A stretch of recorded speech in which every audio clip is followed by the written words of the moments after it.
नमस्कार दोस्तों, स्वागत है आप सभी का आपकी अपनी YouTube channel Shyam class study में। आज की इस वीडियो में यूपी पुलिस री एग्जाम के लिए जीके जीएस के अति महत्वपूर्ण 37 प्रश्नों का प्रैक्टिस सेट लेकर के आया हूँ। जो आप लोग जानते कि आपका जो री एग्जाम है वो जून में हो सकता है, तो आप लोग तैयारी करते रहिए क्योंकि आपके पास बहुत ही कम समय बचा हुआ है और तैयारी करने वालों के लिए ये समय नहीं देखा जाता है और समय वो लोग देखते हैं जिन्हें सिलेक्शन नहीं लेना है। तो आपको सिलेक्शन लेना है तो आपको लगातार मेहनत करनी होगी और लगातार मेहनत आपको जब ही करनी होगी जब आप हमारे चैनल के साथ जुड़े रहें, क्योंकि मैं आपके साथ लगातार मेहनत कर रहा हूँ आपको सिलेक्शन दिलाने के लिए। तो आज की वीडियो आपको कैसी लगेगी कमेंट बॉक्स में आप लोग जरूर बता देना। और अभी तक आप लोगों ने चैनल को सब्सक्राइब नहीं किया है तो चैनल को आप लोग जरूर सब्सक्राइब कर लेना और इस वीडियो को आप अपने सभी दोस्तों के पास जरूर शेयर कर देना। तो पर चलिए शुरू करते हैं। प्रश्न संख्या 51 है आपके सामने। आपको नंबर प्रश्न संख्या नंबर नहीं देखनी, आपको टोटल है वो 37 प्रश्न देखने हैं। ठीक है, तो प्रश्न है आपके सामने 51 की वर्ष 1902 और 1903 में आरंभ किया गया श्री नारायण धर्म परिपालम योग SNDP के आंदोलन के प्रणेता थे। तो कौन थे इस आंदोलन के प्रणेता? तो इसके जो प्रणेता थे वो थे श्री नारायण गुरु। 51 का राइट आंसर है ऑप्शन संख्या ए इस प्रश्न का राइट आंसर हो जाएगा। प्रश्न संख्या 52 है आपके सामने कि निम्नलिखित में से अशोक का उत्तराधिकारी कौन था? तो कौन था अशोक का उत्तराधिकारी? तो कुणाल। क्या कुणाल ये अशोक का उत्तराधिकारी था? 52 का राइट आंसर है ऑप्शन संख्या ए इस प्रश्न का राइट आंसर हो जाएगा। अगला प्रश्न है आपके सामने प्रश्न संख्या 53 की राजा राममोहन राय द्वारा ब्रह्म समाज की स्थापना की गई थी। तो कब की गई थी राजा राममोहन राय के द्वारा? तो ब्रह्म समाज की जो स्थापना हुई थी वो 1828 में हुई थी। 53 का राइट आंसर ऑप्शन संख्या सी इस प्रश्न का राइट आंसर हो जाएगा। प्रश्न संख्या 54 है आपके सामने। गांधी जी किस गोलमेज सम्मेलन में भाग लेने के लिए लंदन गए थे? तो कौन से गोलमेज सम्मेलन में गए थे गांधी जी? तो गांधी जी गए थे द्वितीय गोलमेज सम्मेलन में भाग लेने के लिए लंदन।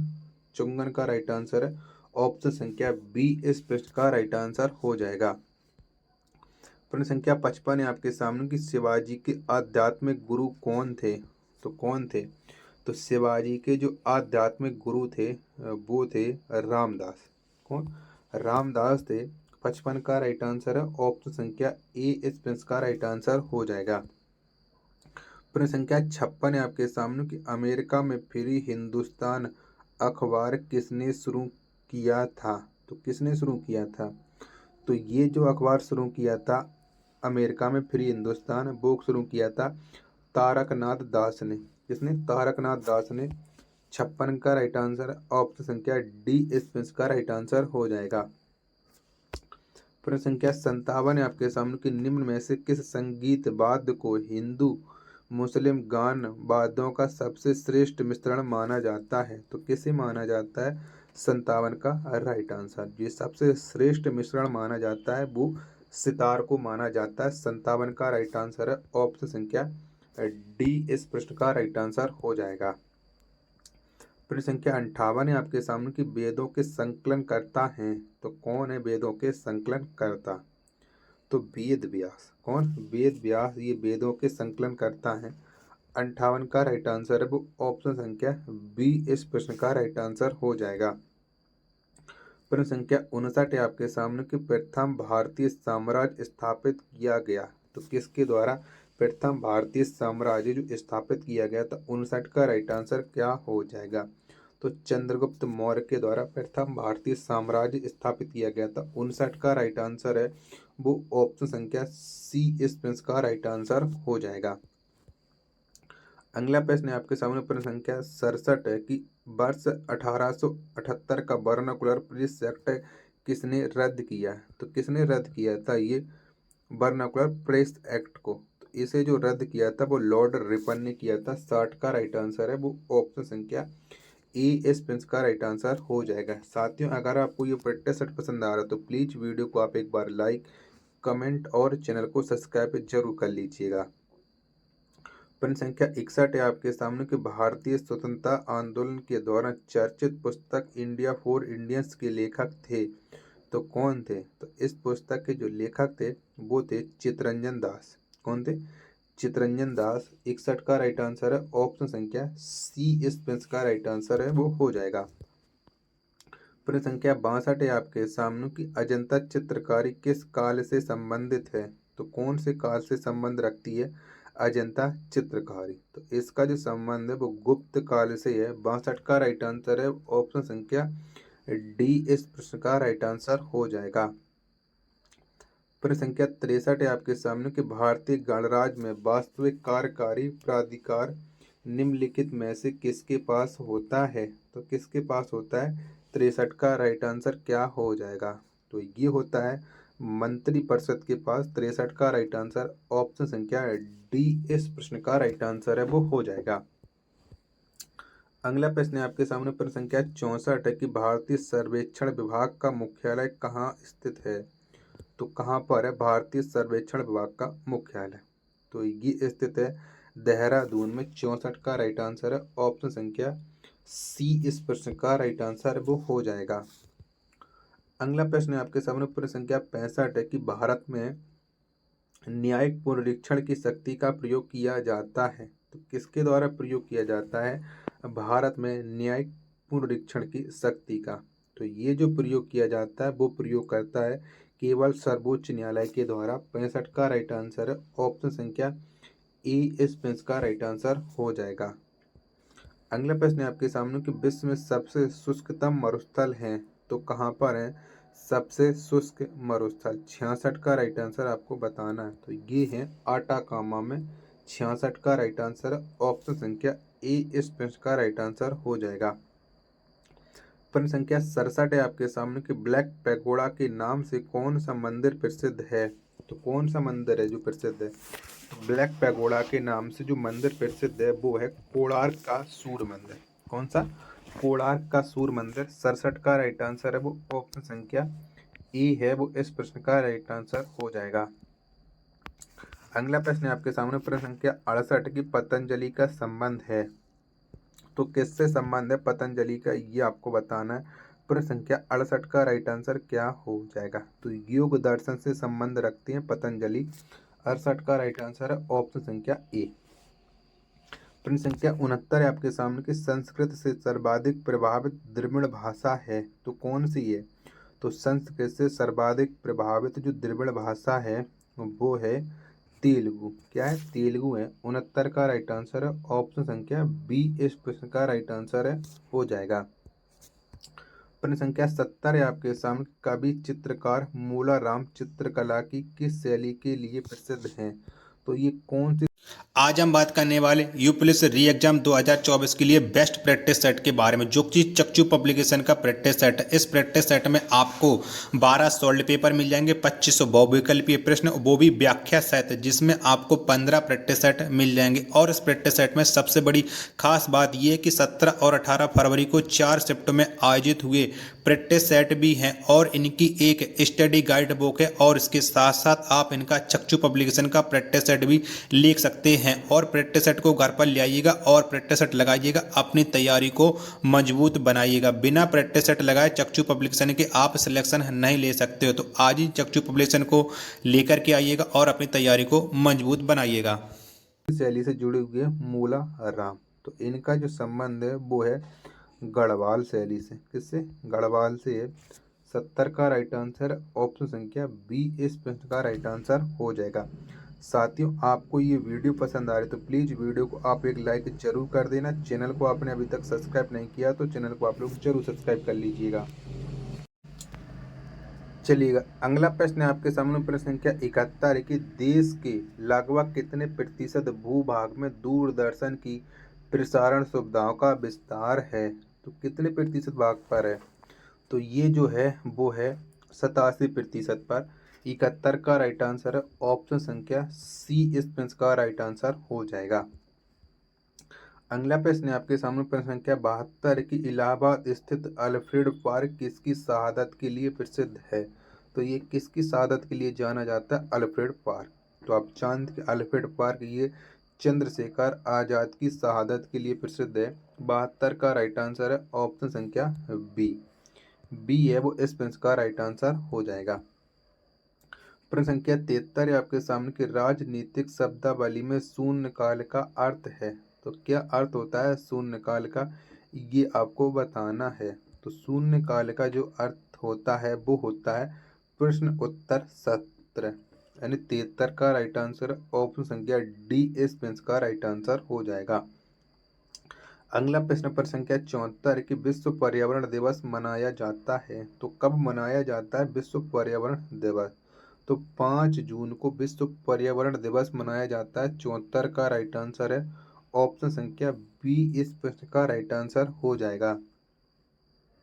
प्रश्न संख्या 75 है आपके सामने कि स्थिर वैद्युत अवक्षेपित्र का प्रयोग किसे नियंत्रित करने के लिए किया जाता है? तो किसे नियंत्रित करने के लिए किया जाता है? तो ये वायु प्रदूषक को नियंत्रित करने के लिए किया जाता है। 75 का राइट आंसर है ऑप्शन संख्या डी इस प्रश्न का राइट आंसर है वो हो जाएगा। चलिएगा, तो प्रश्न संख्या आपके सामने 118 है कि मुख्य सूचना आयुक्त की पदावधि है। तो कितने वर्ष के लिए मुख्य सूचना आयुक्त का पद ये रहता है? तो ये जो पद रहता है वो 5 वर्ष के लिए रहता है। 118 का राइट आंसर है ऑप्शन संख्या ए इस प्रश्न का राइट आंसर हो जाएगा। वहाँ पर जो मैंने आपको 75 नंबर तक प्रश्न कराए थे उसमें 25 ही प्रश्न थे। अगला सेट ये मैं लेकर के हूँ जिसमें 118 से प्रश्न हैं। तो आपको नंबर ऑफ ध्यान नहीं देना, आपको प्रश्नों की संख्या आपको ध्यान देना कि कितने प्रश्न हैं जो हमें कराए जा रहे हैं। आपको टोटल 37 प्रश्न कहा है तो आपको 37 प्रश्न में कराऊंगा। प्रश्न संख्या 19 से आपके सामने कि ऋग्वेद के किस मंडल में गायत्री मंत्र लिखा गया है? तो कौन से मंडल में लिखा गया है गायत्री मंत्र? तो इसे तृतीय मंडल में लिखा गया है। 119 का राइट आंसर है ऑप्शन संख्या सी इस प्रश्न का राइट आंसर हो जाएगा।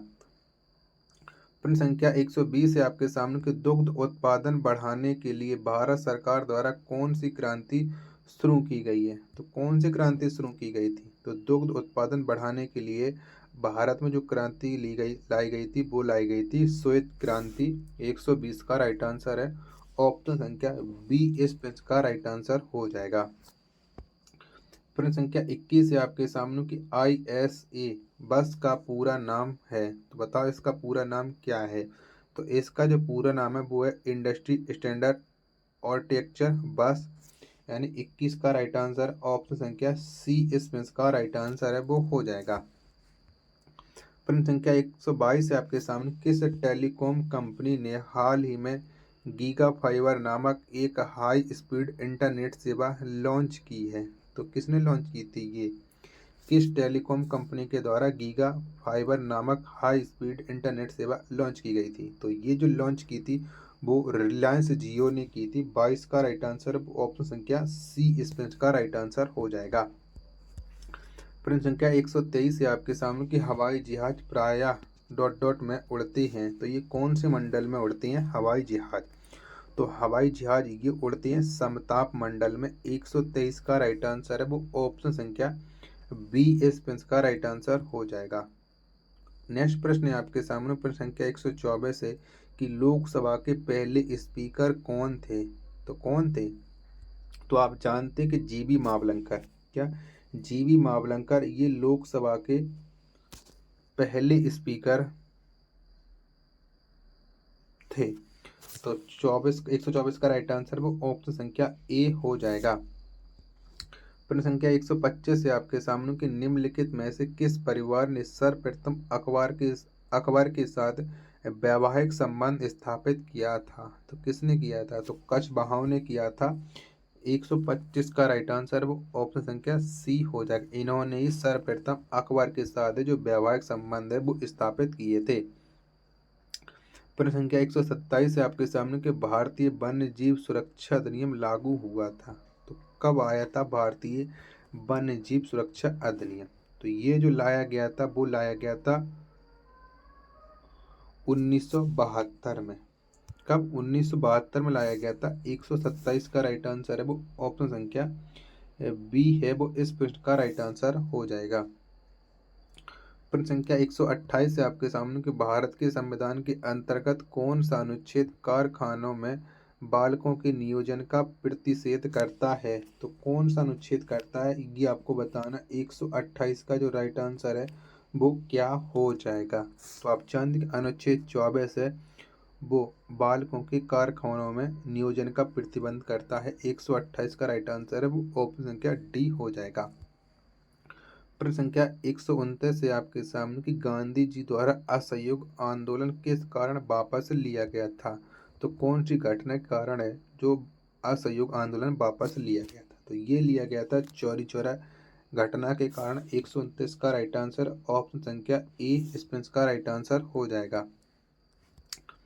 प्रश्न संख्या 130 है आपके सामने कि हाल ही में विकसित भारतीय लिपि से संबंधित निम्नलिखित कथनों पर विचार कीजिएगा। 130 का राइट आंसर क्या हो जाएगा ये आपको बताना है।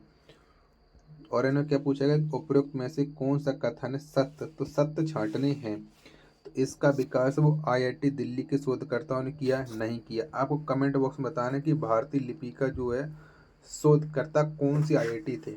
यह 9 भारतीय भाषाओं की एकीकृत लिपि है, बिल्कुल सही है। और प्रश्न संख्या 3 है आपके सामने की एकीकृत भारतीय लिपि में अंग्रेजी में उर्दू शामिल नहीं है, बिल्कुल शामिल नहीं है। यानी ऑप्शन संख्या बी केवल 2 और 3 ये सत्य वाक्य हैं। प्रश्न संख्या 131 और लास्ट प्रश्न है कि विश्व में हरित क्रांति के जनक हैं तो कौन है। तो आप जानते कि हरित क्रांति के जो जनक है विश्व में वो है नॉर्मन ई बोरलॉग। 131 का राइट आंसर वो ऑप्शन संख्या ए है वो इस प्रश्न का राइट आंसर हो जाएगा। तो साथियों आपको ये वीडियो कैसी लगी कमेंट बॉक्स में आप लोग जरूर बताना। वीडियो पसंद आई तो वीडियो को आप लाइक कमेंट और चैनल को सब्सक्राइब करना ना भूलें। मिलते हैं अपन नेक्स्ट वीडियो में, तब तक के लिए धन्यवाद। जय हिंद।